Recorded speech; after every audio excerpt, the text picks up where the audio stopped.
Hey everyone, welcome back to another episode of Built in Ohio. I have a couple fantastic guests for you today from Procter and Gamble and Procter and Gamble Ventures, which we're going to dive into. But Guy, I just want to welcome you to the show. Thanks so much for joining us. One of the biggest brand names, not to get too deep into it so far, but one of the biggest names in Ohio, Procter and Gamble. You're leading the Procter and Gamble Ventures team. Tell us a little bit about it, yourself, what you're working on, and what your role entails. Great, Chris. Well, first, it's so great for me to be here, and thank you for all the great work you're doing for Ohio. I have been with Procter & Gamble for almost 30 years in different roles across 4 continents, so U.S., Europe, China, Latin America, and now back in the U.S. again. So I'm president of our new business division. I'm also board chair of Cintrifuse, which is a local startup catalyst and venture capital fund. So delighted to be here, and the current role that I'm doing with our team is to create P&G's next new brands in new markets. That's amazing. Well, Chetan, how about yourself? Hi, everyone. Again, thanks, Chris, for inviting me on this podcast. So my name is Chetan Parekh, and I've been with Procter & Gamble for 17 years and have had the most amazing time to be working on some of the most iconic brands from the company. Vicks, Pepto-Bismol, Metamucil, Always, Tampax, Crest, Oral-B, Olay, and now Zevo in the P&G Ventures group. So it's been a great journey across multiple business units over the past 17 years. Yeah, well, that's amazing. And Guy, let's dive into P&G Ventures and what that means for the company. In our work, we get to work with a lot of larger Fortune 500 or large enterprises that do have ventures teams. But what I always find interesting is each of them is a little bit different in how they're built, what their purpose is. Sometimes it's more tech commercialization. Sometimes it's on the R&D. Other times it's spinning out new companies and new business lines.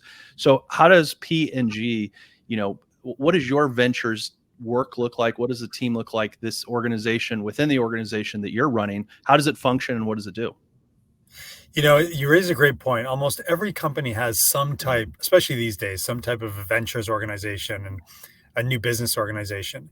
And we're approaching this, I think, somewhat uniquely from what I've seen, which is as a full P&L run business unit that's responsible across all functions. So selling, production, R&D, supply chain, marketing, go-to-market, distribution, everything, to take what we at P&G do best and apply it to new markets that we do not yet compete in.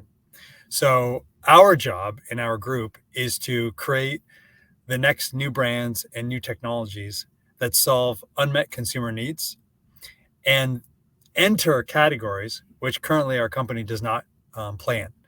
And so the magic of what we've chosen to do is take the beauty of the agility, the entrepreneurialism that we have at P&G, but apply it all to new categories. And we call markets categories, but basically it's spaces that we don't play in today. So that's our goal. Well, that's great. And like you said, everyone seems to be doing it a bit different. And we see it from healthcare organizations, manufacturing, consumer goods, CPG. And so, Chetan, tell us a little bit about what you're leading, as one of those new opportunities within P&G Ventures. Absolutely. So I lead a brand called Zevo, and Zevo plays in the sleepy category of insecticide.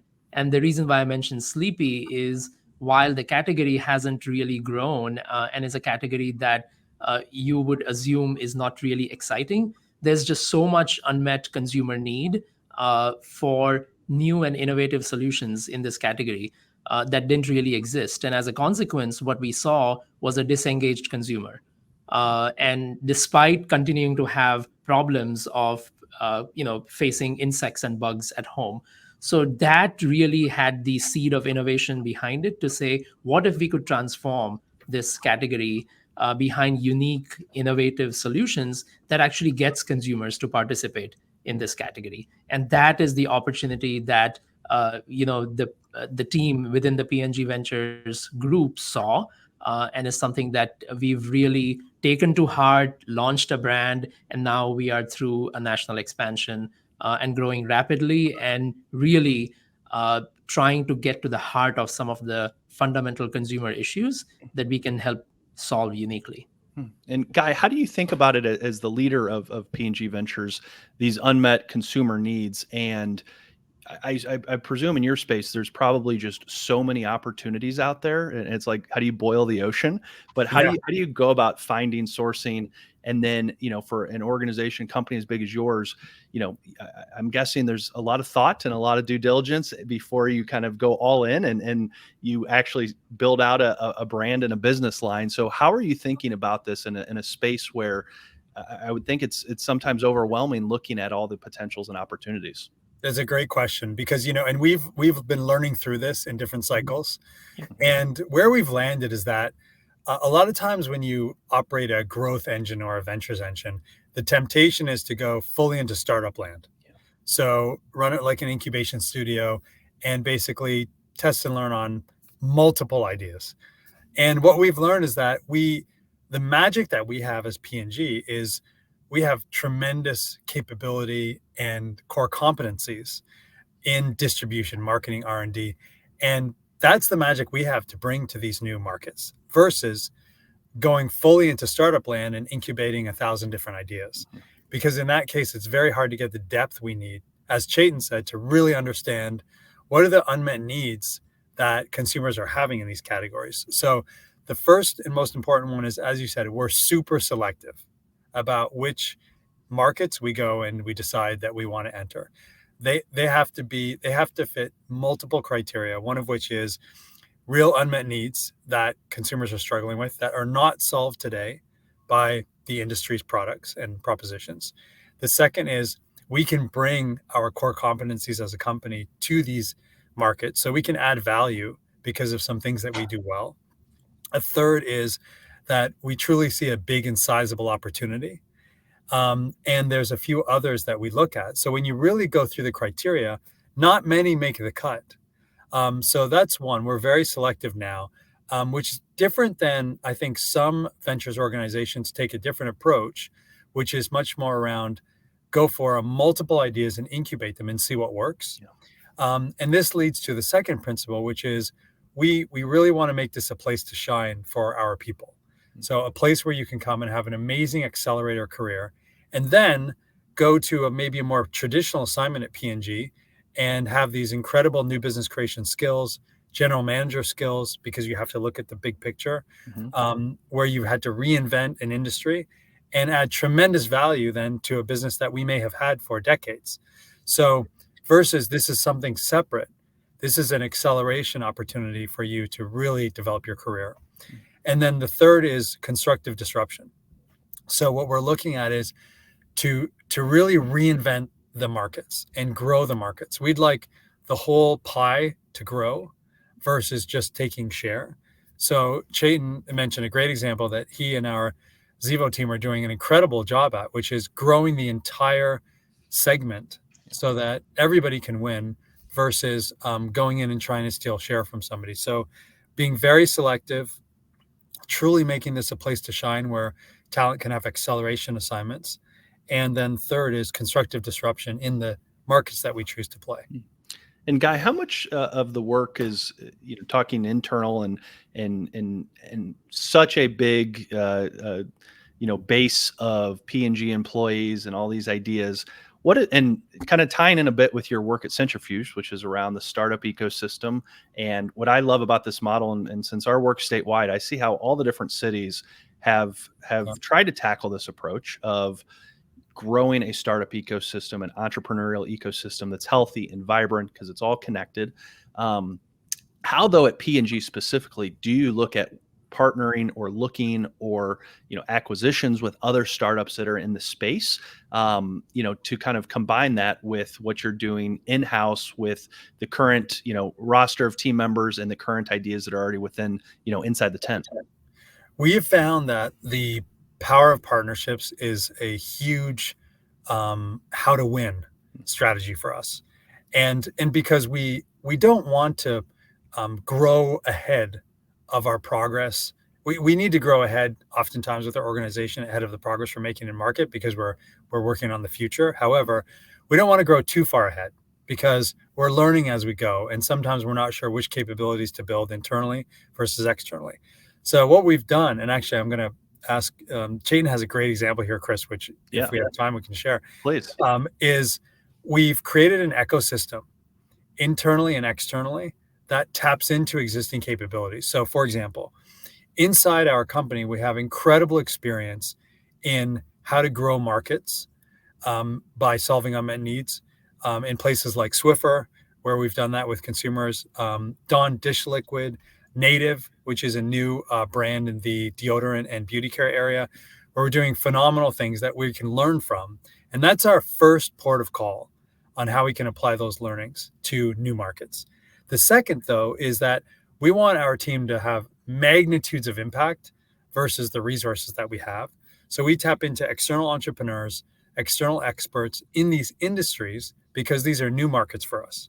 So unlike laundry detergent, which we've been in for over 50 years, we have got a lot of the capability internally, but in some of the new spaces, it would take a long time for us to build this from scratch. So oftentimes we work with external partners. So this ecosystem we see as maybe even a blueprint for the future in some core businesses where you don't necessarily have to build everything from scratch. And the reason I wanted to turn it to Chetan is because we had some great examples here on what Chetan and the team are doing on Zevo. Yeah, Chetan, please. Yeah. I'd love to hear. No, absolutely. I think, so in addition to the internal capabilities, it's a new category, insecticide and pest as a new category for the company. So we had to go and get experts from the outside ecosystem. We have a great partnership with the University of Cincinnati, for example, and their entomology division, where we actually work hand in hand with them in their space to conduct experiments and to learn. And in fact, we have one of their leading entomologists now on the Zevo team guiding our future development.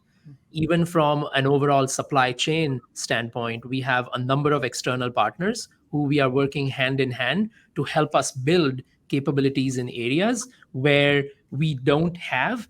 And that's where, if we were to marry those capabilities with what P&G has built over the years, then you get to the magnitudes of impact that Guy was talking about. So across the fundamental research into consumer insights all the way to supply chain, we have a number of external partners who are helping accelerate our progress and helping us learn in a way that, in many instances, we are taking it back to the broader Procter & Gamble company for reapplication. Yeah. And I love that example where you mentioned the University of Cincinnati and researchers there with that deep expertise in the space, that even for a company as big as P&G, you still need the power of partnerships, as you mentioned, Guy, in order to, grasp it, because what you are working on, these are literally global opportunities, global challenges that you're solving for.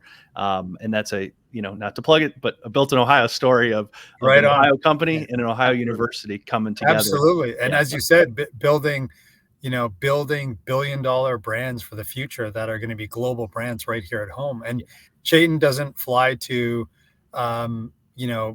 big cities on the coast to do his communication and advertising. He walks down the street downtown. So it's a huge opportunity for our amazing local talent. Indeed. Yeah. Actually, that's a great plug even for the local creative ecosystem. So many of our creative partners and our creative agency is local from Cincinnati, which again creates a tremendous collaboration opportunity with the same ethos, where we can bring teams together to give us rich communication and insights that we know are needed to really drive category growth in a world where people really don't want to engage with this category. And through innovative ideas, not only product but also communication, how do you open consumers' minds? Yeah. So that's a great example. Thanks, Guy.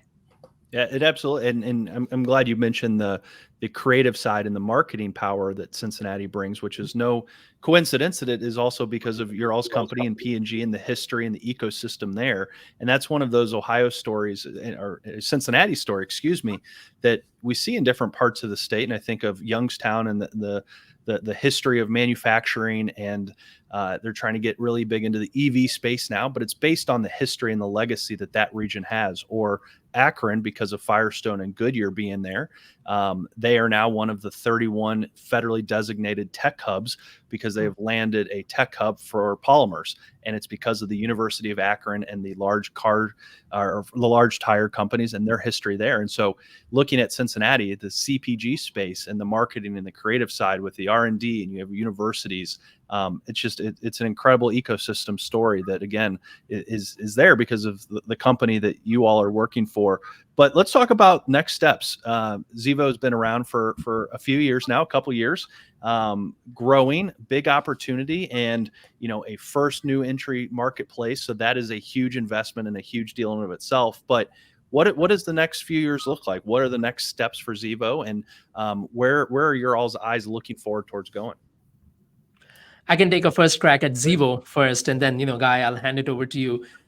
So yes, Zevo has been around for a few years. Actually, since national launch, we are about to enter year 3 of the launch, and I would say we are barely scratching the surface. Because what we want to do is, our real mission is to convert the pest control category into a pest prevention category. So the category transformation that we are after, I think we are barely scratching the surface. So our teams are really hard at work, truly understanding what are some of those everyday problems that really don't have any good solutions. And then putting the product and the product management side of things to marry the two together to create the propositions that truly continue to transform the category. So Zevo has a huge runway ahead of it, and we have an exciting lineup of innovation that we can't wait to unleash on the market. And it's really exciting to see the journey, even over the last couple of years, but what's in front of us, right, in the next 3 to 5 years. Yeah. And Guy, talking Zevo is one business unit within a larger organization, all these different brands. What is it like from your seat, where you have to look across the spectrum from, if you go into a convenience store, you go into a grocery store, and you're buying, whether it's shampoo or deodorant or bug spray, you name it, where they are all in the consumer space, but at the same time, they are also in completely different avenues, and you're going literally down different aisles at the supermarket, grocery store, Walmart, Target, you name it. How do you capture the macro trends, data, analytics? How are you looking at all of this that is happening? Because we've been through one of the most disruptive periods of our collective lives, and for many, many decades, with COVID, and moving beyond that as we're kind of out of it 4 years since then. And so, we've been talking about one business line, but how are you capturing it across the board to kind of get that macro perspective, where then you can take it to each different segment that you're in? It's amazing. Something we learn time and time again. And just as a leader, I know whenever I'm stuck, this almost always works, which is consumer. In an incredible, ever-changing world where there's so many trade-offs that consumers are needing to make, the more time we spend with them, the more incredible discoveries we have, mind-opening insights that help us transform and improve their lives and reinvent and transform these markets. And so, while I can't share the details of the next Zevos that are coming, we have a couple exciting ones that are coming very soon. And the way that they were created was spending time with consumers and trying to understand, both asking questions and learning, but also observing what are some of the challenges and trade-offs that consumers go through in everyday life. And especially now, when many consumers are juggling so many things and may have kids and pets at home, may have be juggling careers. Both parents may have a career, so there may be a single parent household, or what we call now non-traditional households, which one day we won't even need to use that term anymore. But things are evolving so quickly, and this is creating tremendous opportunities for growth. And the biggest one that we've learned is that consumers no longer want to make trade-offs between having products that are really efficacious and do a great job, but are safe for them to use with their families, and provide them with convenience in a time-starved world. So that intersection of convenience with product efficacy and safety seems to be something which exists in many of the industries that we're looking at. So that's a common thread. Zevo certainly has it, and our next big launch is going to have it as well. And the other one that we're learning is that even within the category, so Chetan gave the example of Zevo, when we think we've nailed it, we go back to consumers and we learn there's something we can always do better than we're doing today. So this is the center point. So we do use data, we do use analytics, we love AI, everything's helping us, but nothing's substituting still from spending time with our consumers. Yeah, I love that you mentioned that. And Chetan, we'll go to you kind of as the follow-up here, but one quick comment, Guy, is, we talk with everything from some of the biggest brands in the world, Fortune 500 companies. We have been recording other podcasts with entrepreneurs and startup CEOs that are even pre-seed. I mean, they are just getting off the ground. And I had two recent conversations with two entrepreneurs in the med tech space, and they're building. One is building an application for burn victims, and he is a recent PhD graduate from the University of Akron, and first-time entrepreneur. Thought he would spend a career in academia and research, but came across this idea and said, I just have to go in for it. And it's a really great story.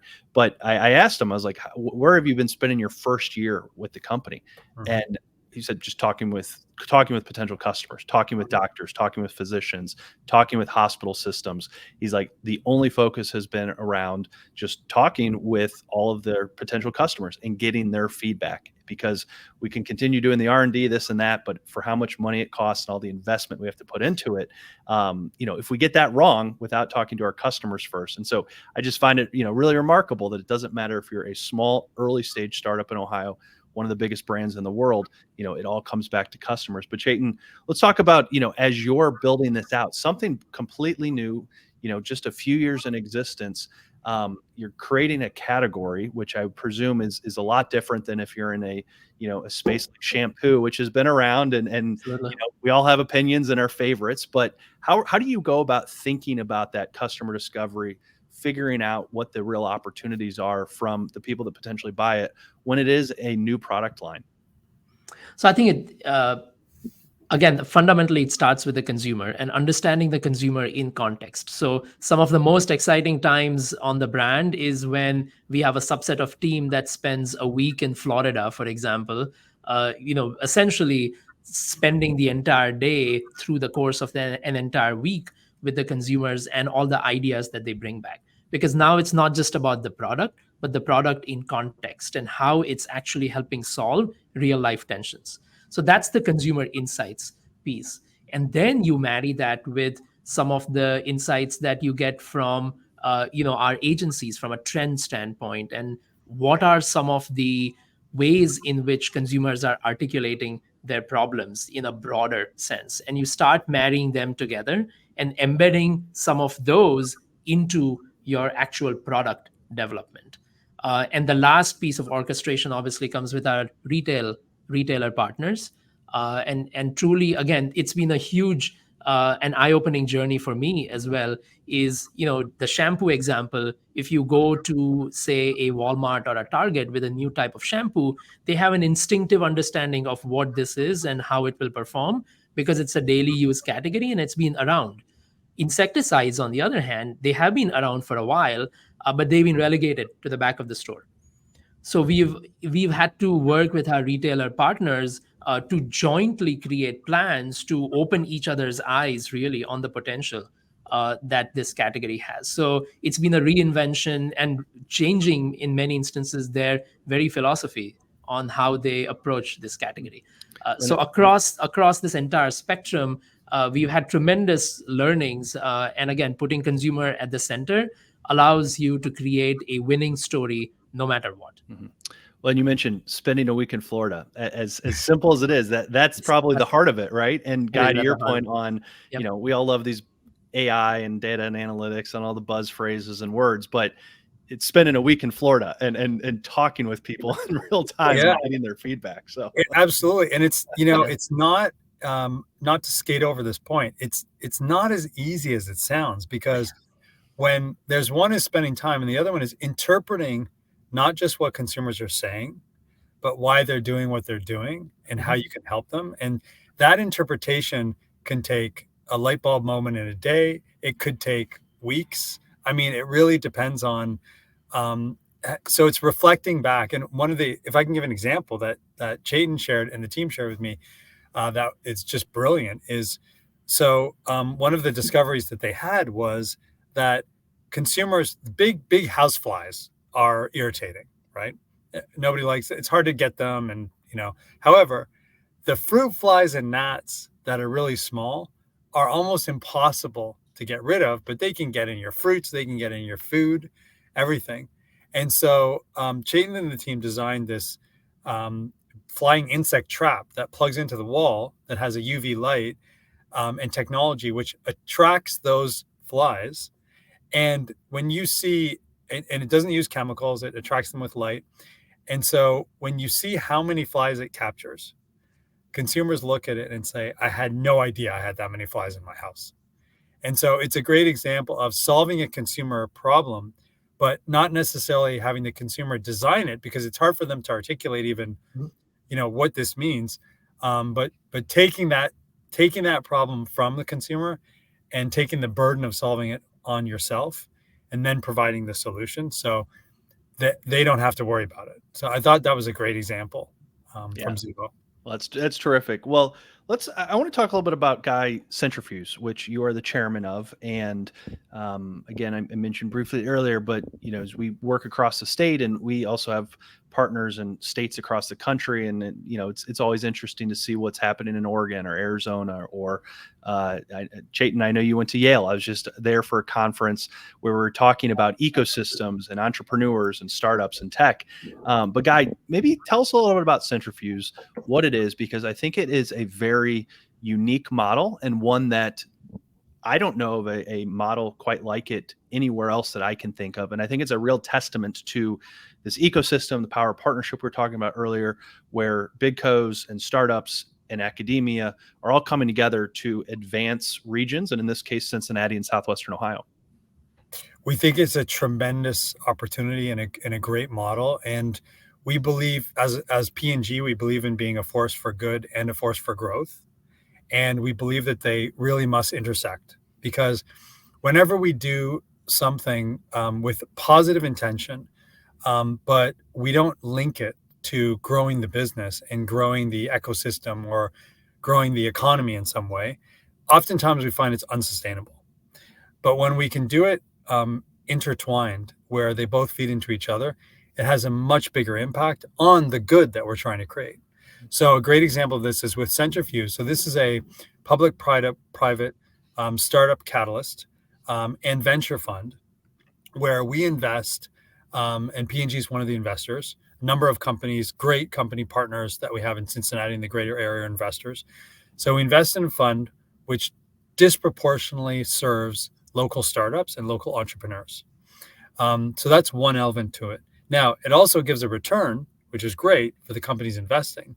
But what we do is we try to reinvest that return back into the nonprofit part of our company, Cintrifuse, which is about supporting our startups. So giving them access to partnerships with big companies, helping them connect with local talent. So the ecosystem is fully, it's almost feeding on itself, because it's both supporting capital investment in the Midwest, which, as you know, many Midwestern entrepreneurs and companies don't have access to the capital and visibility that Silicon Valley or startups on the East Coast might have. So it gives access to capital. It gives a return to the companies investing. And then it helps provide opportunities for partnerships with those startups that they normally might not have.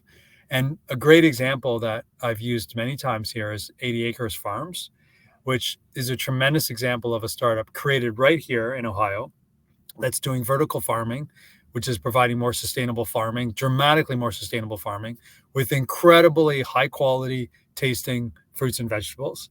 That is part of the Cintrifuse ecosystem. And there's so many others, but that's the idea, which is if you're in a city, as we are, and you can have a tremendous impact on that city, which can also benefit business and the economy. try to play a role. So that's what we're doing with Cintrifuse. Yeah, And that's a big shout out, because the work you're doing, Chris, is outstanding to help the community in Ohio.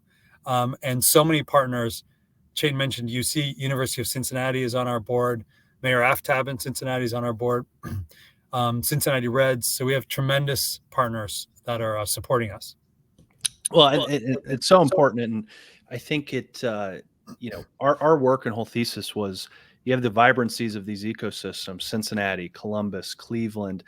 Dayton has incredible stories, especially when you look at defense and Wright-Patterson Air Force Base, Toledo, Akron, where I'm from, the rubber capital of the world historically, and manufacturing in our state. Intel's coming here.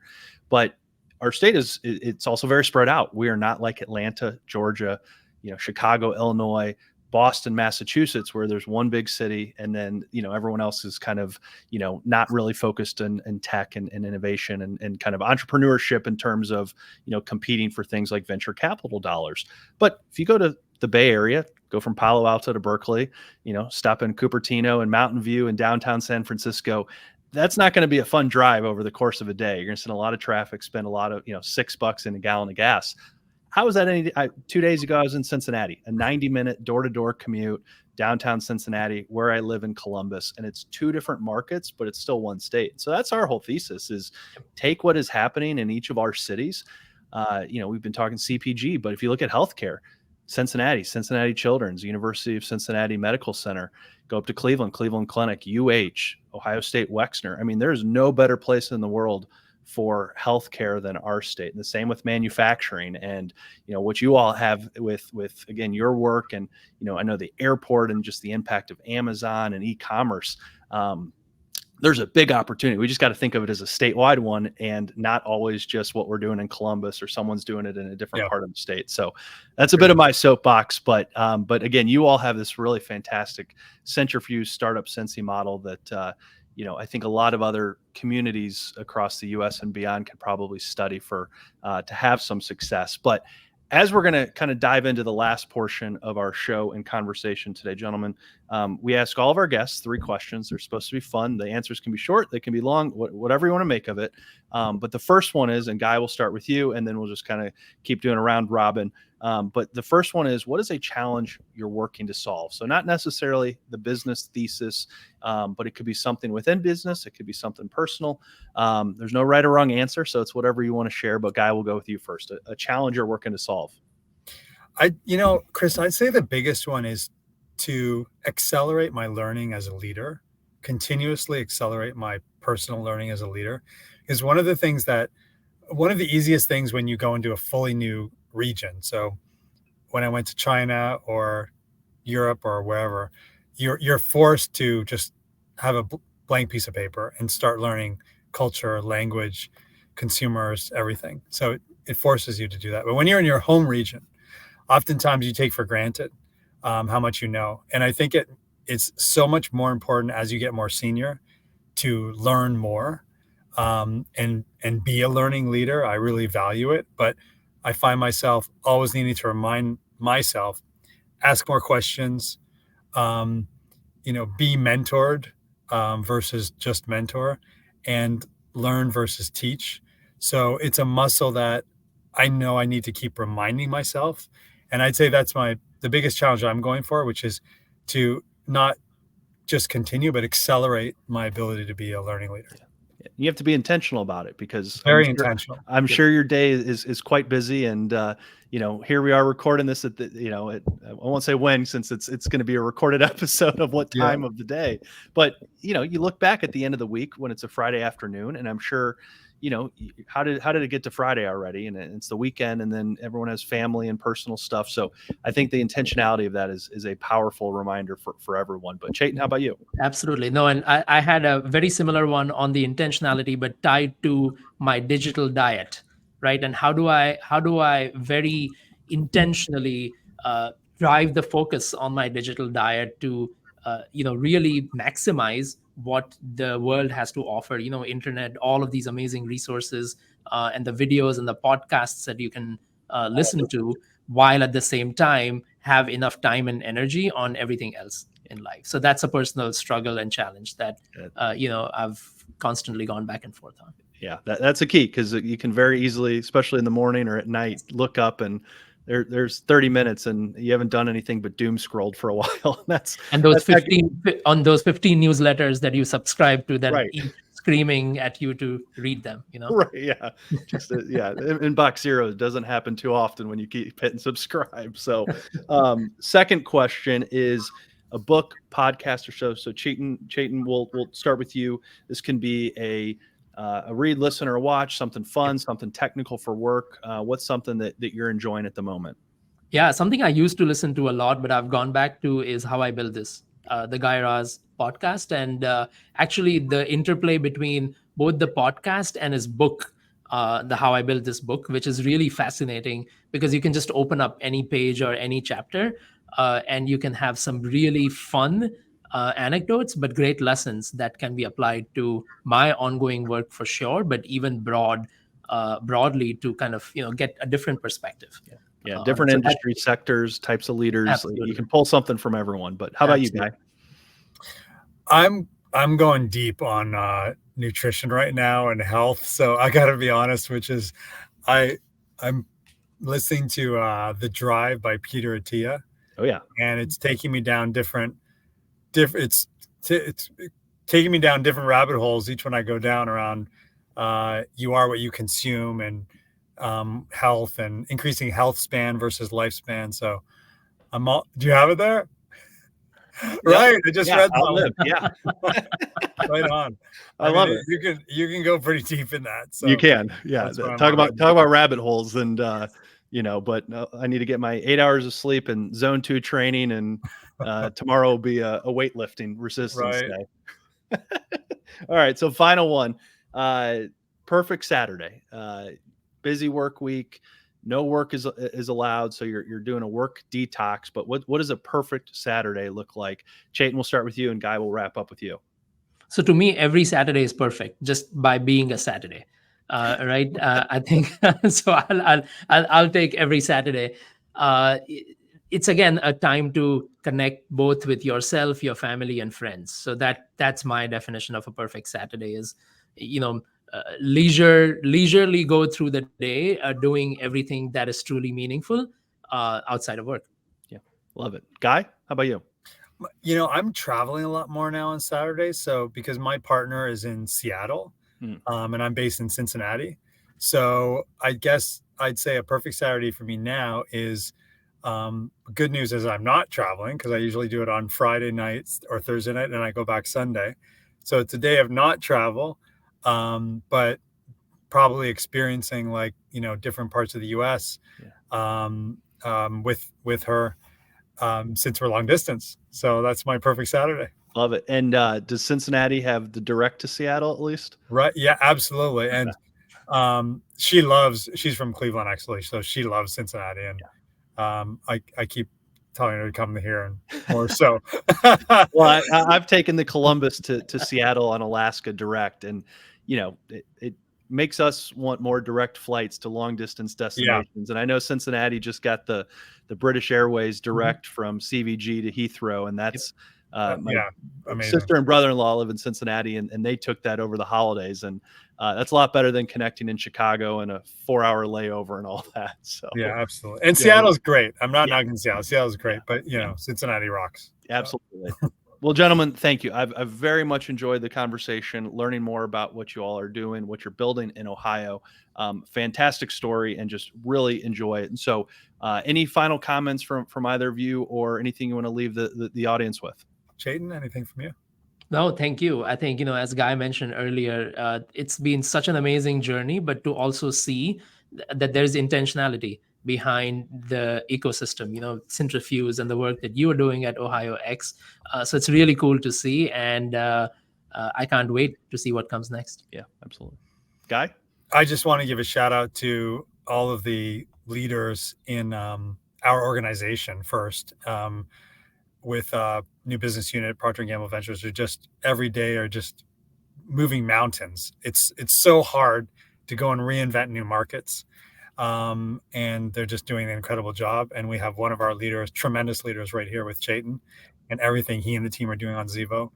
And I wanted to thank you, Chris, and just everybody for making Built in Ohio a success. There's just so many amazing leaders here, and untapped talent and potential. So I hope to do everything we can to keep growing it.